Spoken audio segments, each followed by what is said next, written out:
ή όχι? Αυτή είναι η ερώτηση της δημοσκόπησης την οποία σας έχω βάλει για σήμερα. Θα σας παρουσιάσω και τις δύο εκδοχές οι οποίες έχουν παίξει και στη συνέχεια φυσικά εσείς μπορείτε να αποφασίσετε μόνοι σας τι από τα δύο θα πιστέψετε. Φυσικά μπορείτε, αν θέλετε, να κάνετε εγγραφή στο κανάλι, like φυσικά στο βίντεο αυτό και να το κοινοποιήσετε αν πιστεύετε ότι εκεί που θα κοινοποιηθεί υπάρχει το ανάλογο ενδιαφέρον. Για μένα προσωπικά είναι μία ωραία θεωρία όλο αυτό που έχει προκύψει, αλλά επειδή είμαι άνθρωπος που αγαπάει πάρα πολύ την αρχαιολογία και την ιστορική αλήθεια, θα δούμε σήμερα τις δύο απόψεις και στη συνέχεια μπορεί ο καθένας από εσάς να βγάλει τα δικά του συμπεράσματα. Οπότε βρέθηκε ο βασιλικός χιτώνας του Μεγάλου Αλεξάνδρου, ναι ή όχι? Είναι η σημερινή ερώτηση. Μέχρι στιγμής έχουν ψηφίσει 25 άτομα, το 56% απαντάει όχι. Να δούμε ποια θα είναι και η δικιά μου απάντηση, αφού πρώτα μελετήσουμε τις δύο εκδοχές και στη συνέχεια φυσικά θα πάρετε και τη δικιά μου την απάντηση. Πάμε λοιπόν να δούμε όμως τι συμβαίνει. Η νέα αναφορά, η οποία είδε το φως της δημοσιότητας μόλις πριν από λίγες ημέρες, με επικεφαλής τον κύριο Αντώνιο Μπαρτζιόκα, ο οποίος είναι ομότιμος καθηγητής στο Δημοκρίτιο Πανεπιστήμιο Θράκης. Η ομάδα του ισχυρίζεται ότι ταυτοποίησε εντός του τάφου του Φιλίππου του Β ένα μοβ βαμβακερό υφαντό γνωστό ως Σάραπης, το ένδυμα των Περσών βασιλιάδων, το οποίο υιοθετήθηκε και από τον Μέγα Αλέξανδρο μετά την επικράτησή του έναντι του Δαρίου του Τρίτου της Περσίας. Οπότε με βάση αυτή τη θεωρία ο συγκεκριμένος τάφος πιθανώς να ανήκει στον ετεροθαλή αδελφό του Αλέξανδρου Φίλιππο τον Τρίτο Αριδαίο. Υποστηρίζει αυτή η ομάδα. Υπενθυμίζεται πως το 2014, διαβάζω από τον Ελεύθερο Τύπο, η διεπιστημονική ομάδα της Πανεπιστημιακής Ανασκαφής της Βεργίνας, σε εκδήλωση που έγινε στο Αρχαιολογικό Μουσείο Θεσσαλονίκης, είχε ανακοινώσει πως βρέθηκαν ίχνη χουντίτη, μας ενδιαφέρει πάρα πολύ αυτή η λέξη, χουντίτη και πορφύρας στην χρυσή λάρνακα του τάφου 2, ανάμεσα και πάνω στα οστά δεξιά από το χρυσό στεφάνι, γεγονός που οδήγησε στο συμπέρασμα πως το εν λόγω ύφασμα αποτελούσε μια μάσκα που φορούσε ο Φίλιππος ο δεύτερος όσο ήταν εν ζωή στη διάρκεια θρησκευτικών τελετών. Πάμε όμως τώρα να δούμε την προέλευση του χιτονίου και ειδικά του χουντίτη και στη συνέχεια να δούμε τελικά αν υπάρχει αντίλογος. Υπάρχει.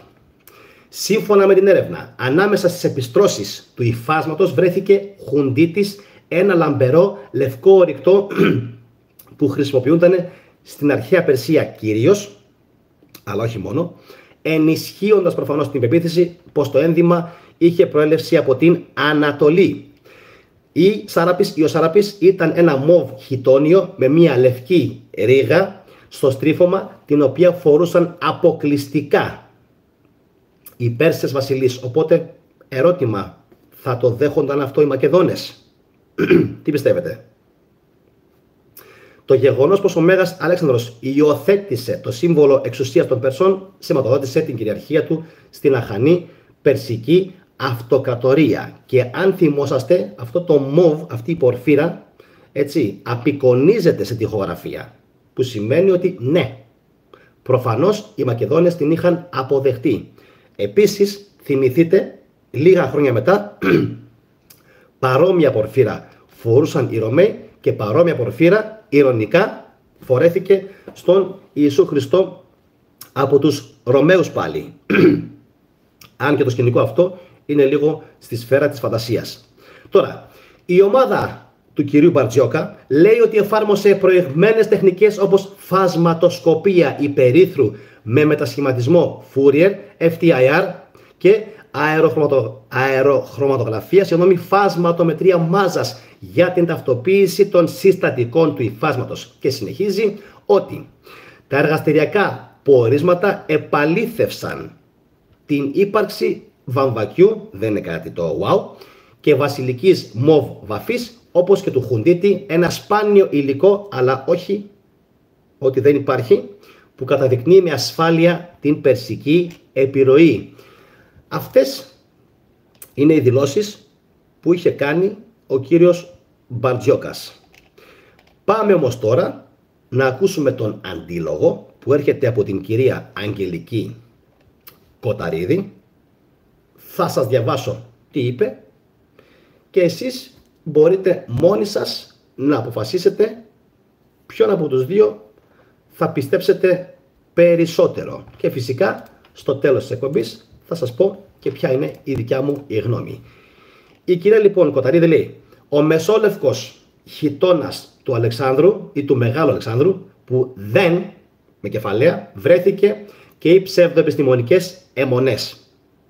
Φτάνει να πιάσει κανείς στο στόμα του το όνομα του Μεγάλου Αλεξάνδρου και μεγάλη χλαπαταγή υψώνεται στα ΜΜΕ. Συναρπαστικά επιδραστικός ακόμα εκείνος, εμείς ωστόσο πρέπει να παραμείνουμε νυφάλιοι και προσγειωμένοι στα πραγματικά δεδομένα της αρχαιολογικής σκαπάνης. Και συνεχίζει δίνοντας 3 παραδείγματα, τα οποία είναι πολύ σημαντικά. Πρώτον, για να μελετήσει κάποιος αρχαία ευρήματα, λέει η ίδια, καταθέτει σχετικό αίτημα στο Υπουργείο Πολιτισμού και ύστερα από τη γνωμοδότηση των αρμοδίων όργανων του χορηγείται ή δεν του χορηγείται η άδεια. Πάμε τώρα. Ο κύριος Μπαρτζιόκας, αναφέρει η κυρία Κοταρίδη, το οποίο είναι κάτι που δεν μπορώ εγώ να το πιστοποιήσω, αλλά τα αναφέρει η ίδια, δεν κατέθεσε κανένα αίτημα και προφανώς δεν του χορηγήθηκε καμία άδεια για μελέτη των οστών ή των διάφορων καταλήπων που βρέθηκαν στους βασιλικούς τάφους και φυλάγονται στο Πολυκεντρικό Μουσείο των Αιγών. Γιατί υπάρχει και μια αναφορά για ένα οστό. Ωραία. 2. Στο πλαίσιο της συντήρησης των οστών το 2014 έγινε μελέτη από τον κύριο Μανιάτη και τον κύριο Αντικατζίδη των διάφορων ιχνών και διαπιστώθηκε ότι εκτός από τα κατάλοιπα πορφυρού υφάσματος που ήταν ορατά και κατά συνέπεια γνωστά από το 1977 που άνοιξε η Λάρνακα, υπήρχαν και ίχνη από χουντίτη και κάποια άλλη κολώδη ουσία που κάποιοι εικάζουν πως ήταν ρετσίνη. Συνεχίζουμε. Ο κύριος Μπαρτζιόκας ισχυρίζεται πως το πορφυρό ύφασμα είχε άσπρη ρίγα, νομίζοντας, λέει, ότι ο χουντίτης είναι το λευκό κομμάτι και ότι αυτό το ύφασμα ήρθε αναγκαστικά από την Περσία. Όμως ο χουντίτης, συμπληρώνει η κυρία Κοταρίδη, είναι ορυκτό με λευκό χρώμα που χρησιμοποιούνταν και ως χρωστική για επιφάνειες αντίστοιχη με τον ασβέστη, αλλά προφανώς όχι για να βάψουν νήμα από βαμβάκι, μαλλί ή μετάξι που εκφύσεως έχει λευκό χρώμα. Επίσης ο χουντίτης δεν χρειάζεται να έχει περσική προέλευση εφόσον υπάρχουν άφθονα κοιτάσματά του στην ίδια τη Μακεδονία. Και εδώ ήταν που άρχισε, για να πω την αλήθεια, λίγο να γέρνει η ζυγαριά προς το πλευρό της κυρίας Αγγελικής Κοταρίδη. Και συνεχίζει. Το ίδιο ισχύει και για τα πορφυρά υφάσματα που χρησιμοποιούσαν μεταξύ άλλων και οι βασιλείς των Μακεδόνων ήδη από τα αρχαϊκά χρόνια. Στον τάφο της Δέσποινας των Αιγών που πέθανε στις αρχές του 5ου αιώνα π.Χ. βρέθηκαν ίχνη τέτοιου υφάσματος. Ίχνη αντίστοιχου υπήρχαν και στον τάφο της βασίλισσας Ευρυδίκης, λέει η ίδια, περίπου 344 π.Χ., ενώ στη Χρυσή Λάρνακα του Πορθαλάμου του τάφου του Φιλίππου του Β βρέθηκε το χρυσοπόρφυρο μάλινο ύφασμα με το οποίο ήταν τυλιγμένα τα οστά της συζύγου του βασιλιά. Το ύφασμα αυτό, η διακόσμηση του οποίου είναι χαρακτηριστικά ελληνική και καμία σχέση δεν έχει με τα λεγόμενα βαρβάρων υφάσματα, μελετήθηκε συστηματικά, συντηρήθηκε και εδώ και πολλά χρόνια εκτίθεται στο Μουσείο των Βασιλικών Τάφων των Αιγών. Με άλλα λόγια, αγαπητοί μου τηλεθεατές, κυρίες και κύριοι,